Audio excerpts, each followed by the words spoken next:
حمدا لرب خصنا بمحمد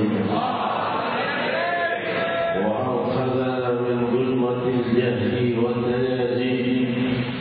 الحمد لله الذي هدانا بعبده المختار من دعانا إليه بالإذن وقد نادانا لبيك يا من كلنا وحدانا. صلى الله وسلم وبارك عليه وعلى آله. الحمد لله الذي جمعنا في هذا المجمع الكريم، والحمد لله الذي جمعنا في هذه الجلسة العظيمة، والحمد لله الذي جمعنا في هذا الارتباط بأقوى النور من نور الله سبحانه وتعالى سيدنا محمد صلى الله وسلم وبارك عليه وعلى آله. Allah subhanahu wa ta'ala yang maha suci melimpahkan keluhuran sepanjang waktu dan zaman, melimpahkan kebahagiaan dan membagi-bagikannya kepada hamba-hambanya yang taat dan yang tidak taat. Anugerah kenikmatan bagi hamba yang tidak taat merupakan bukti cinta dan kasih sayang Allah yang diperkenalkan bagi hamba yang taat. Betapa baiknya Sang Maha Pemberi yang tetap memberi pada hambanya yang tidak taat, menunjukkan isyarat ilahiyah pada setiap siang dan malam kita yang melihat kenikmatan berlimpah juga Allah berikan pada yang tidak taat. Maka jangan cemburu kepada pemberiannya, karena pemberian itu panas.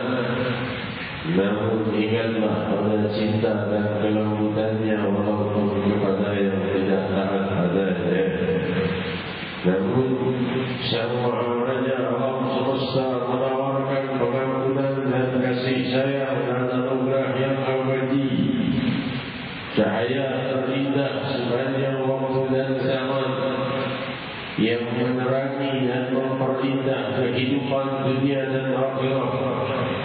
Terbitnya cahaya keindahan ilahi dan menuntun hamba kepada keindahan yang sesungguhnya, menuntun pada keindahan dunia dan akhirat.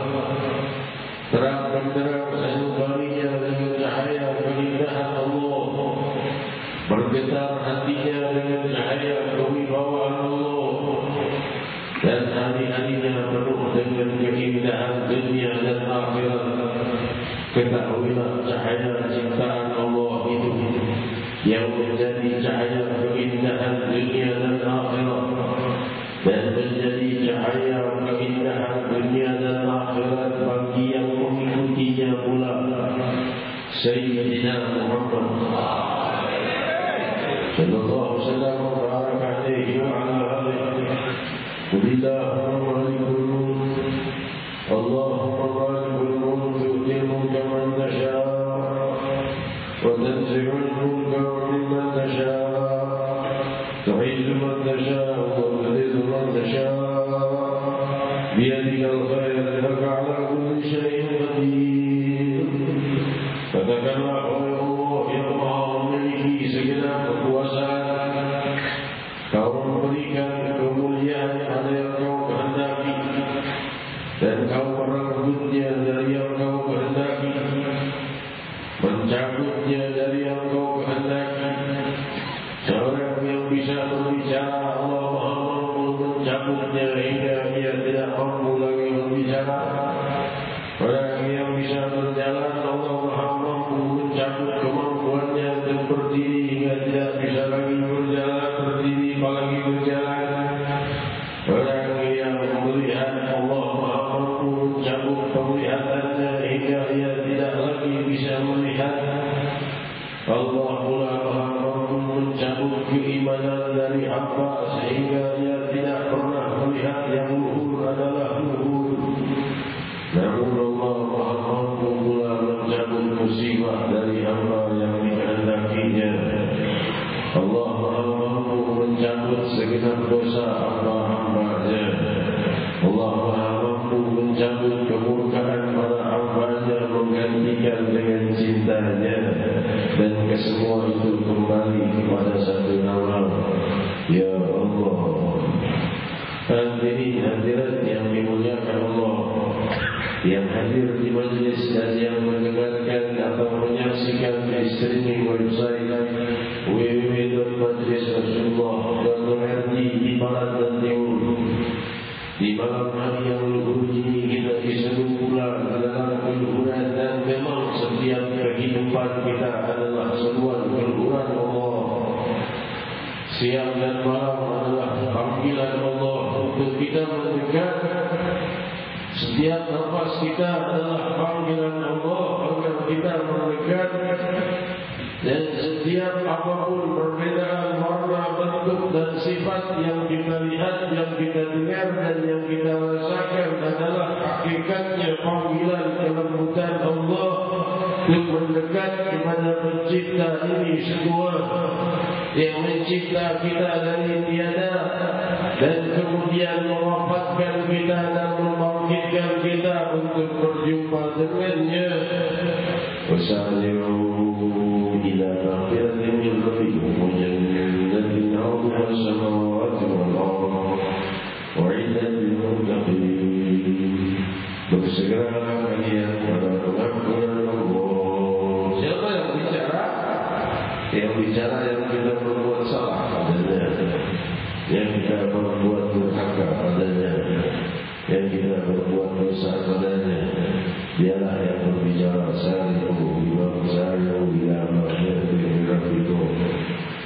Siapa yang bicara? Yang kita selalu berbuat salah padanya. Dialah yang berfirman, berkatakanlah pada pengampunanku dan kedudukan dari Tuhan kalian, dan disiapkan untuk kalian surga yang luasnya seluas langit dan bumi. Dijanjikan bagi hamba-Nya yang bertakwa. Semoga tidak satu dari kita di sini kecuali dikumpulkan Allah dalam hamba yang bertakwa, wafat dalam puncak ketakwaan, dan berkumpul di dunia dan di akhirat bersama ahli takwa. Amin. Allahumma kullu nafsin dha'iqatul maut wa innama tuwaffawna ujurakum yawmal qiyamah.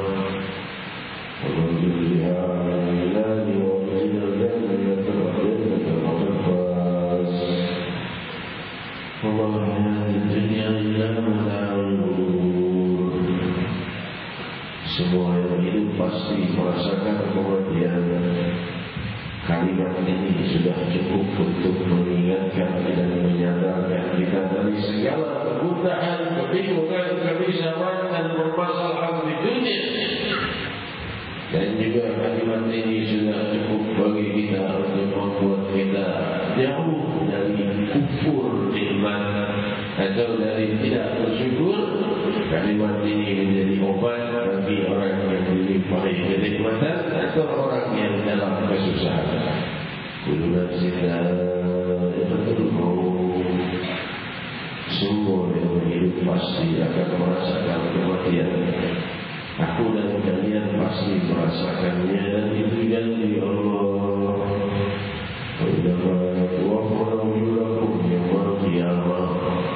Lalu Allah berikanlah balasan yang baik dan buruk di hari kiamat kelak.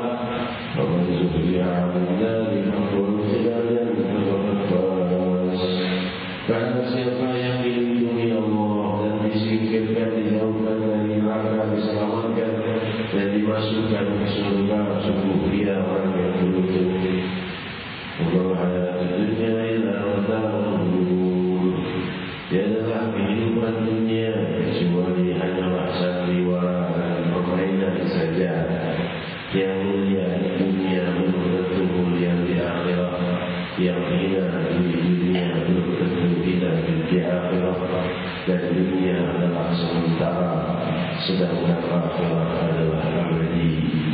Maka hadirin hadirat, ingatlah, jika kau dalam kesedihan, ketahuilah kesedihanmu tidak kekal. Jika kau dalam kenikmatan, sadari yang maha kekal menanti ajaran dan tuntunan dan amal-amal yang kekal yang dibawa oleh sang pembawa tuntunan dari yang maha kekal, diutus oleh yang maha kekal untuk membawa kenikmatan yang kekal Sayyidina Muhammad sallallahu alaihi wasallam, sebagaimana sabda beliau diriwayatkan dalam Sahih Bukhari, wallahu mu'tana qasim wallahu yu'ti. Allah itu yang maha memberi dan aku yang membagi-bagikannya. Ingatlah bahwa pembagian kenikmatan telah Allah pasrahkan kuncinya kepada Sayyidina Muhammad sallallahu alaihi wasallam bagi yang mendapatkan kenikmatan dunia dan akhirat. Allah sudah menyampaikan pada sang Nabi seraya berkata, ana qasim wallahu yu'ti. Akulah pembagi-bagi dan Allah yang maha memberi. Beliau sallallahu alaihi wasallam dengan mengikuti tuntunannya, dengan mencintainya, dengan berbakti kepadanya, maka itulah kunci kebahagiaan dan kenikmatan dunia dan akhirat.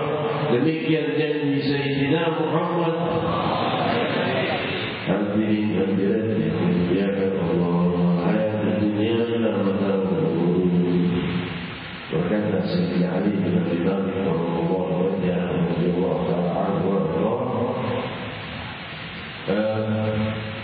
apa yang dibawakan di dunia ini kesemuanya berasal dari hal yang hina.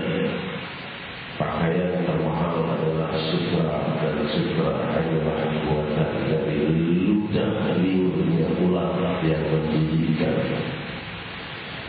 Lalu minuman yang paling sehat adalah susu, padahal dia adalah keluar daripada hewan ternak.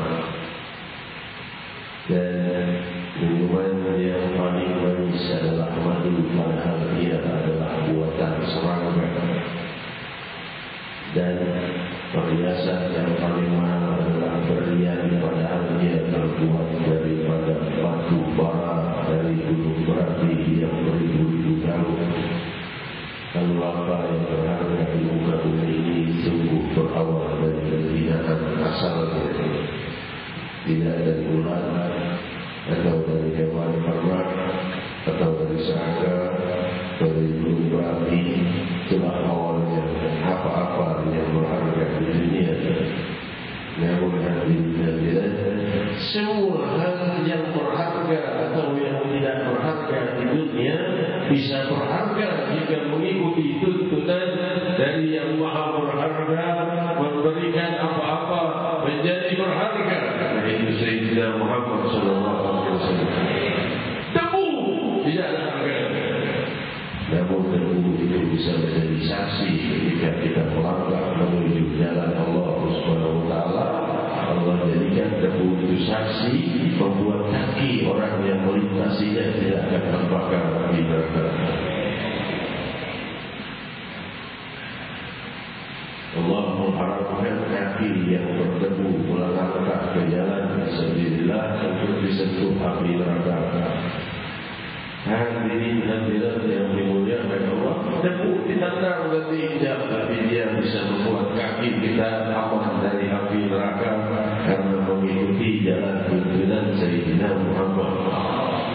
Makanan dan minuman sebentar dimakan, setelah itu terbuang, namun makanan dan minuman akan menjadi kekal dan abadi jika mengikuti tuntunan Sayyidina Muhammad. Hadirin hadirat yang dimuliakan Allah, sampailah kita pada hadis zuhur ini bahwa Allah Subhanahu wa taala menyampaikan satu ayat atau surat mulia kepada Rasul sallallahu alaihi wasallam, dan ini selalu paling asyik diperbuat oleh para ulama al-fadhillah, orang-orang yang cinta pada Allah, sebagaimana riwayat Sahih Bukhari bahwa seorang sahabat Rasul sallallahu alaihi wasallam yang malamnya membaca surat Al-Ikhlas diulang-ulang terus. Allahu Akbar. Katalah Allah itu Maha Tunggal. Maha Tunggal menciptakanku, Maha Tunggal meminjamiku setiap nafas, Maha Tunggal mewafatkanku, Maha Tunggal mengetahui jumlah nafasku, Maha Tunggal mengetahui setiap keadaan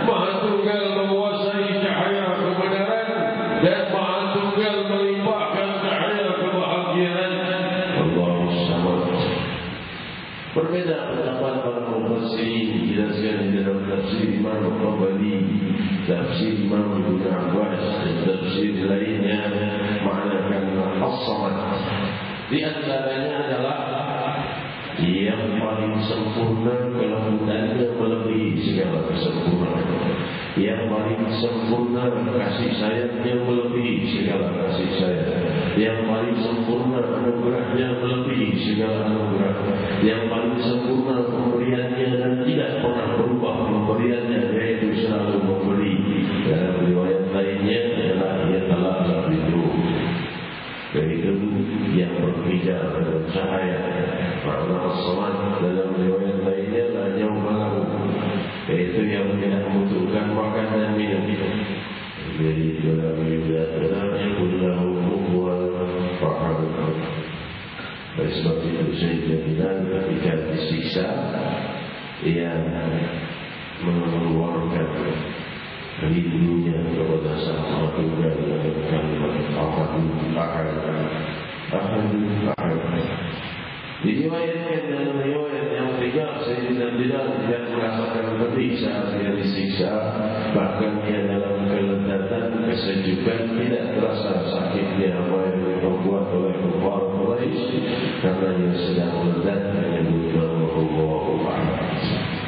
Dan diriwayatkan yang ketiga, Allah diriwayatkan sudah di dalam Sahih Bukhari, Imam Masjid Quba selalu membaca surat Al-Ikhlas selepas Fatihah baru surat lain.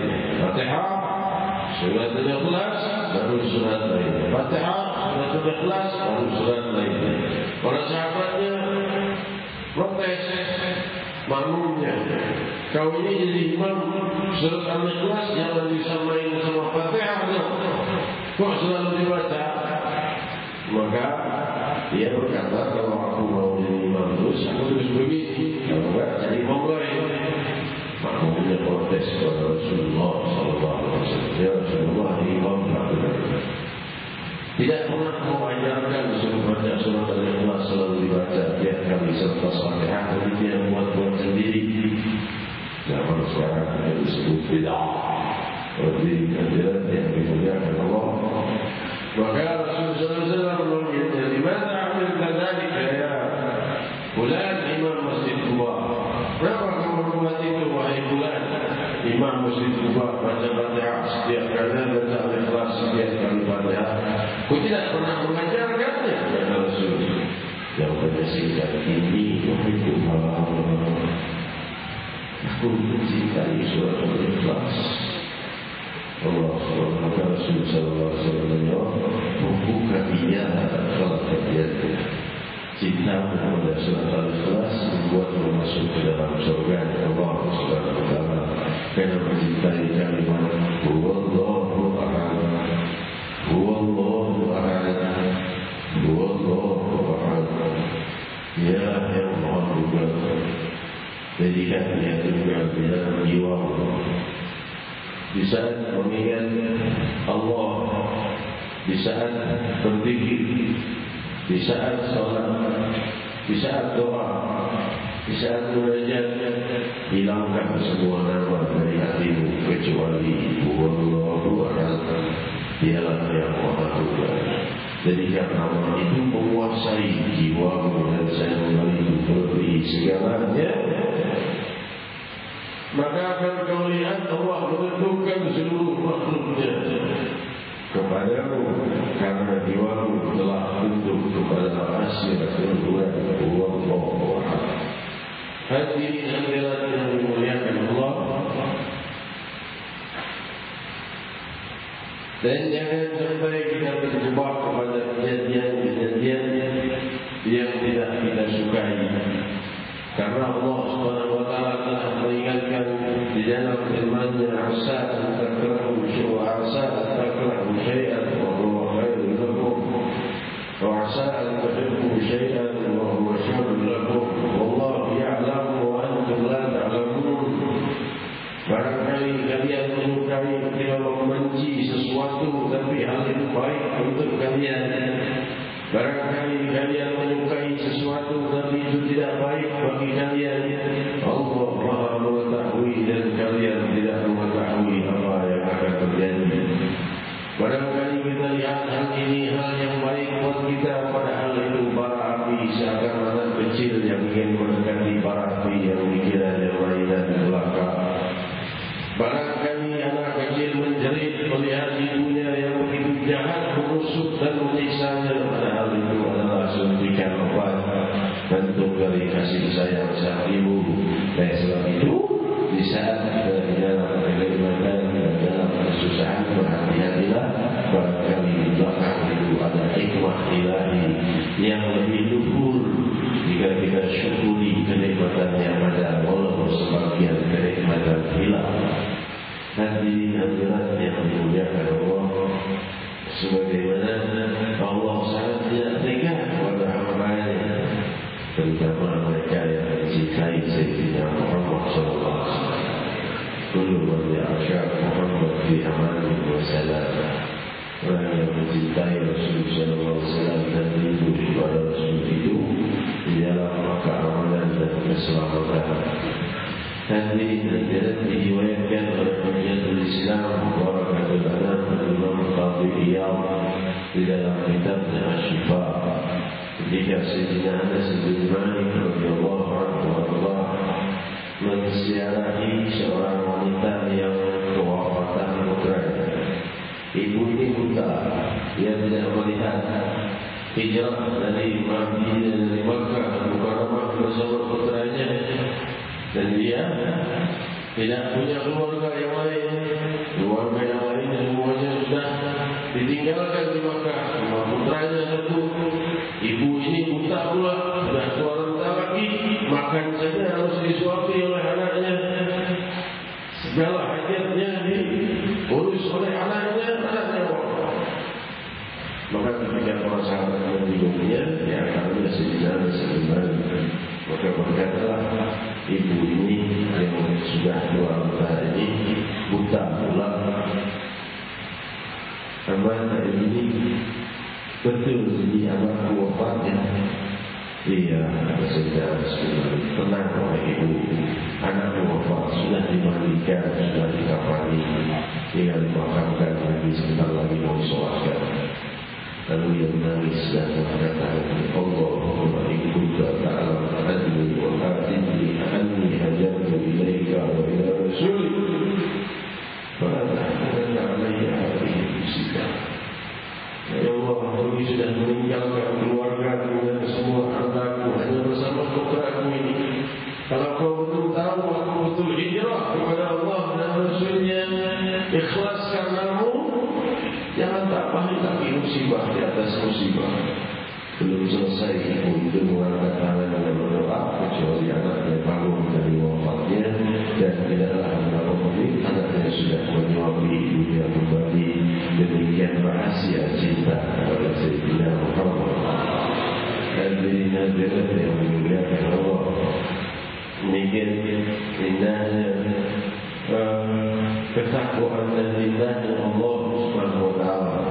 Diriwayatkan di dalam kitab Allah Asrarul Mudarribin oleh Sayyid Syekh Imam Abdullah Muhammad bin Abdullah bin Syekh Al-Yarus Ba'alawi, ketika salah seorang rahib, salah seorang ahli ibadah ulama di masa Bani Israil, Ya'alim Amaniyah Wasijin kitab, dia menulis sampai 860 kitab. Tulisannya sudah masyhur di mana-mana dan dia gembira dengan amal pahalanya. Lalu Allah wahyukan kepada Nabi di zaman itu, bukan zaman Nabi Muhammad SAW, Nabi Muhammad SAW yang ceritakan, diwahyukan kepada Nabi di masa itu, katakan kepada hamba-Mu itu bahwa aku tidak ridho dengan apa yang dia membuat, aku belum ridho. Maka rahim itu kaget ketika Nabi datang mengatakan bahwa Allah tidak ridho dengan perbuatanmu ini. Maka ia pun melempar buku buatannya itu, dan ia menyendiri saja, ibadah sendiri, tidak mengenal aib siapapun, zikir ibadah sendiri di dalam gua. Sampai waktu yang bertahun-tahun, lalu Allah kirim wahyu kepada Nabi Isa.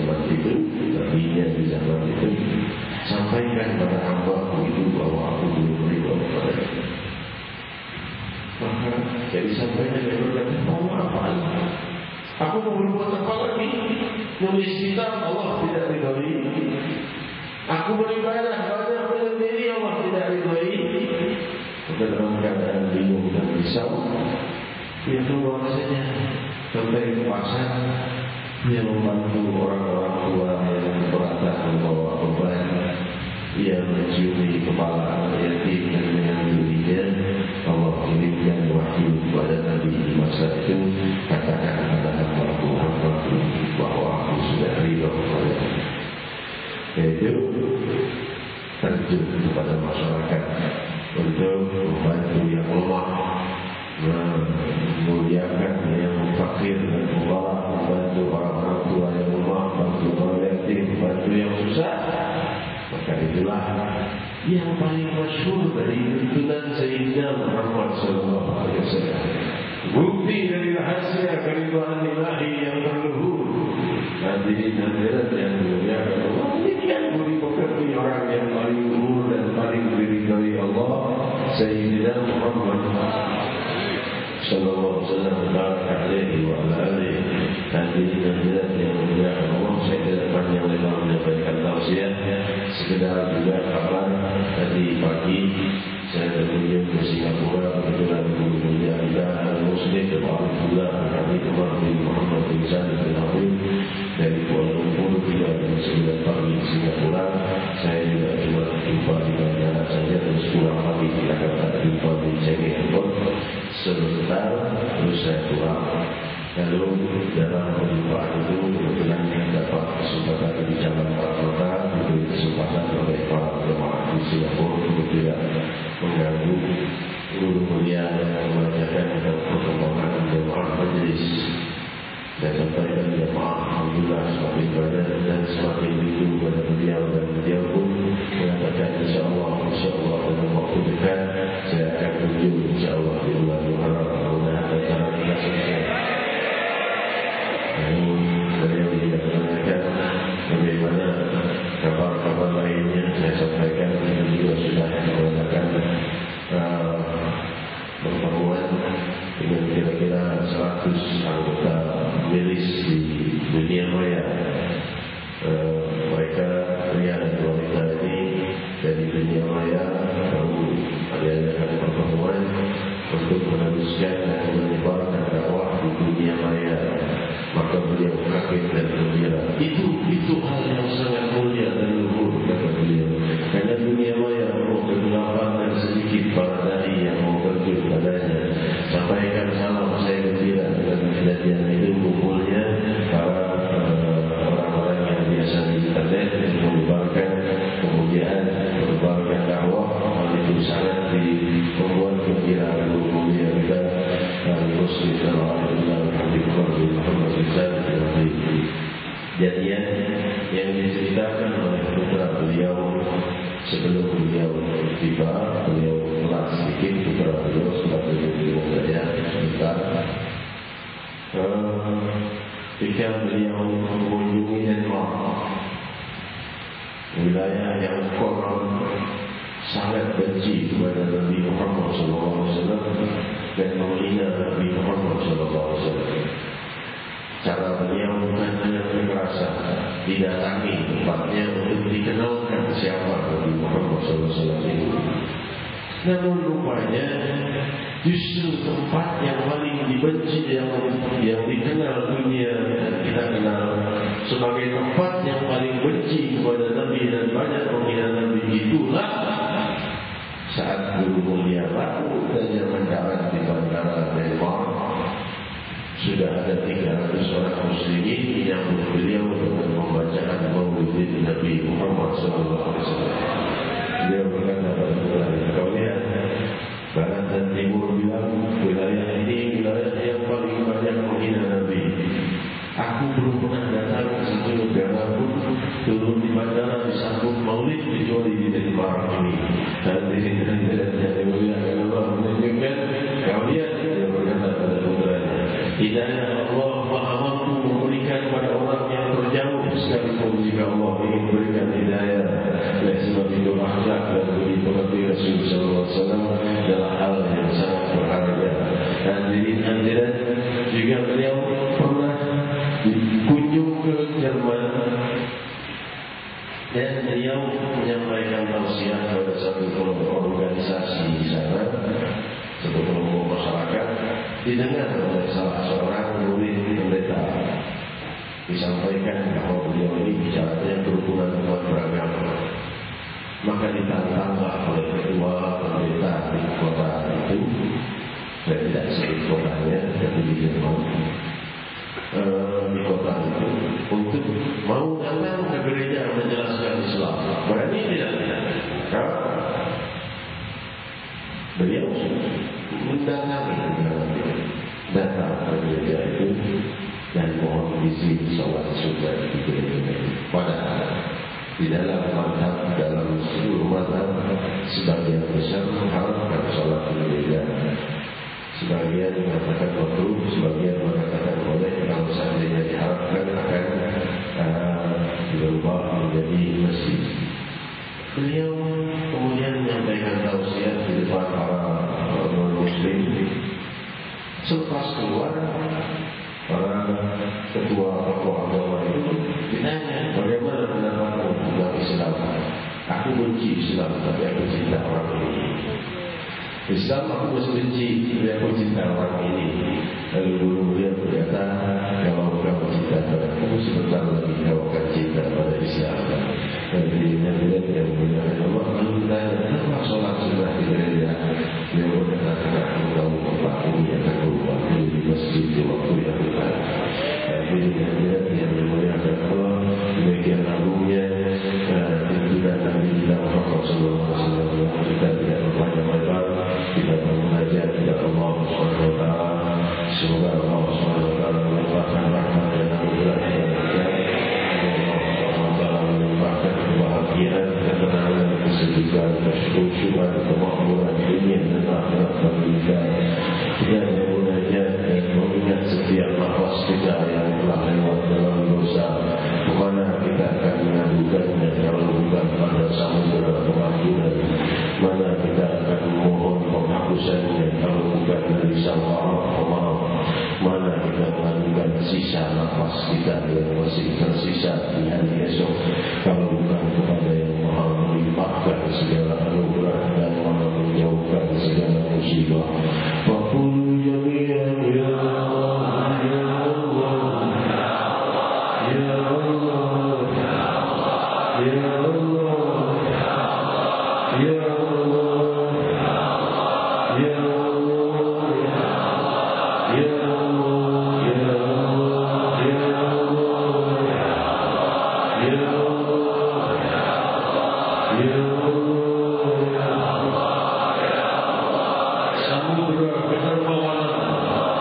samudera keluhuran, samudera cahaya, samudera kebahagiaan dunia dan akhirat bersatu pada satu nama.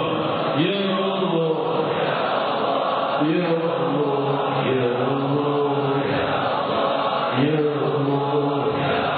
Huwallahu ahad.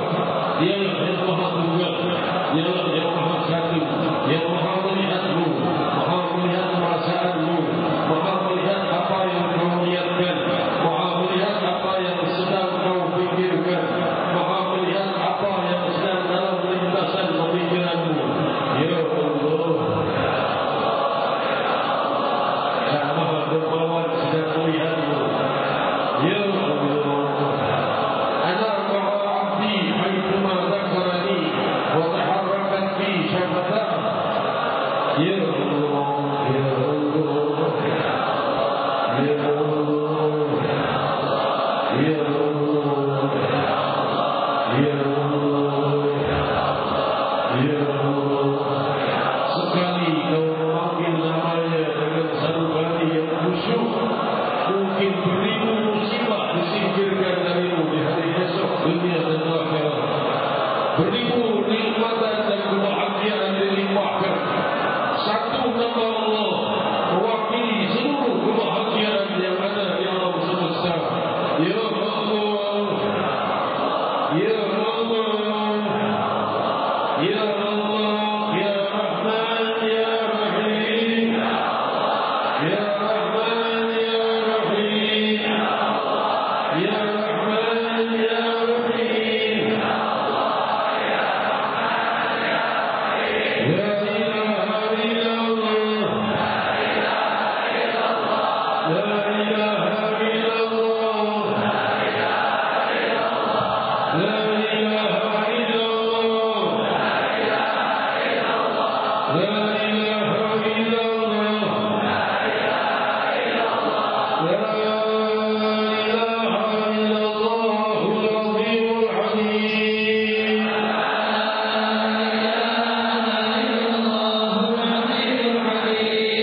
nasyidah, cuma kedua-dua nasyidah narju ijazah.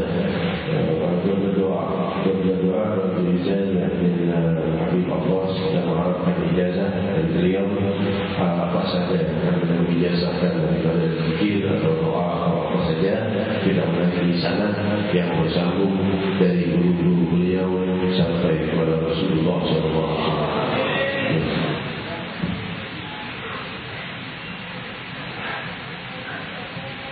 Beliau menyampaikan, aku belum pantas menerima ijazah bagaimana aku memberi ijazah, namun kami memohon kepada beliau dari beliau Alhamdulillah Allah baiknya, dan kita semua berharap beliau tidak mengecewakan kita. Betul? Alhamdulillah Allah لولا الله ما اهتدينا ولا اهتدينا ولا صدينا. الحمد لله على ما أنعم به عليه وأجاد علينا. الحمد لله وتلبية لطلبكم ورضاء وطلب رضا الله سبحانه وتعالى، ومثل ما قال والإجازة هي الاتصال وحبل الرجال والعقل الحبل والاتصال وربط الرجال بالرجال.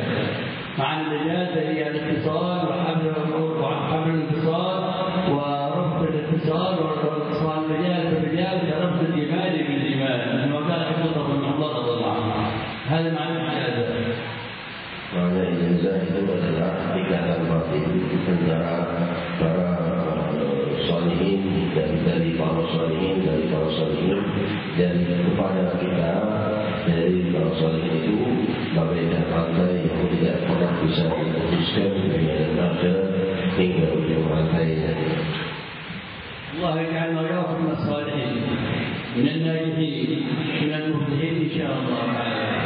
وإذا صحت لنا الإجازة فنقول أجبناهم بما أجازونا في مشايخنا وعلمائنا وساداتنا الحبيب محمد بن سالم بن حفيظ، الوالد محمد بن سالم الشهيد، الوالد محمد بن سالم بن حفيظ، والجد سالم بن حفيظ، والحبيب علي بن عبد الله بن شهاب الدين، والحبيب أحمد بن شهور الحداد، والحبيب عباد بن أحمد السقاف، والحبيب عمر بن أحمد بن سمير، والحبيب عبد الله بن الرحمن بن شيخ بكر صاحب الواطن مصطفى بالشعر، وجميع مشايخنا ومن سعوا منهج يزورنا.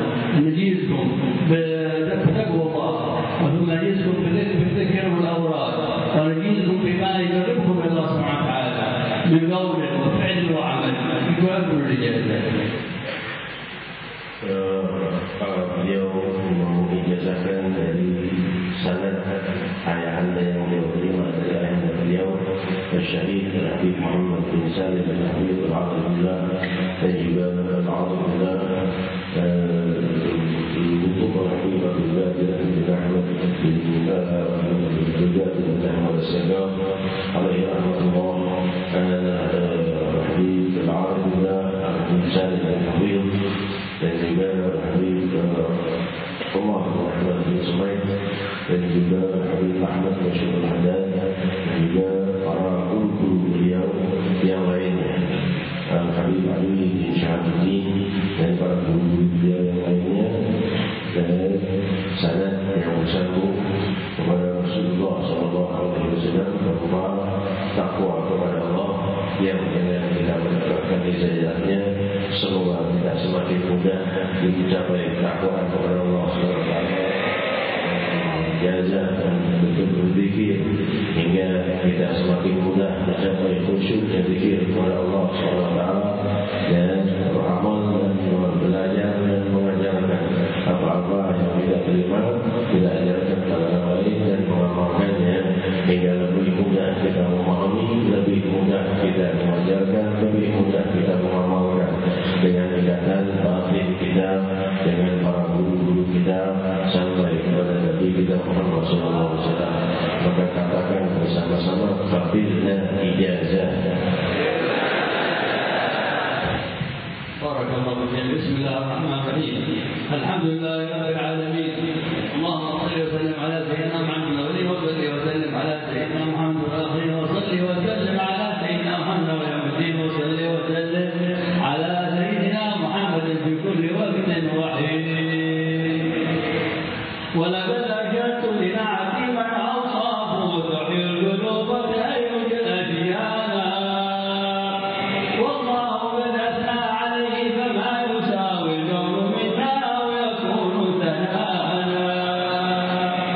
لكن حبا في السرائر قد دعا لمديح صفوة ربنا وحدانا وإذا امتزجنا بمودتها هنا نرفع أيدي فقرنا ورجانا نرفع أيدي فقرنا ورجانا لواحد الأحد العلي إلهنا متوسلين بمن إليه دعانا مختاره وحبيبه وصفيه زين الوجود بالإله حبانا يا ربنا يا ربنا بالمصطفى اقبلنا أجب دعوانا يا ربنا بالمصطفى اقبلنا أجب دعوانا أنت لنا يا مهرنا في هذه الدنيا وفي أخرانا أصلح لنا الأحوال واغفر ذنبنا ولا تؤاخذ ربي أخطانا واسلك بنا في نهج طه المصطفى ثبت على قدم الحبيب خطانا أرنا بفضل منك طلعة أحمد في بهجة عين الرضا ترعانا واربط به في كل حال حبلنا وحبال من ودى ومن والانا وحبال من ودى ومن والانا والمحسنين ومن أجاب ندانا وذوي الحقوق وطالبا أوصانا والحاضرين وساعيا في جمعنا نحن بين يديك أنت ترانا ولقد رجوناك فحكم سؤلنا واسمع بفضلك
يا أرحم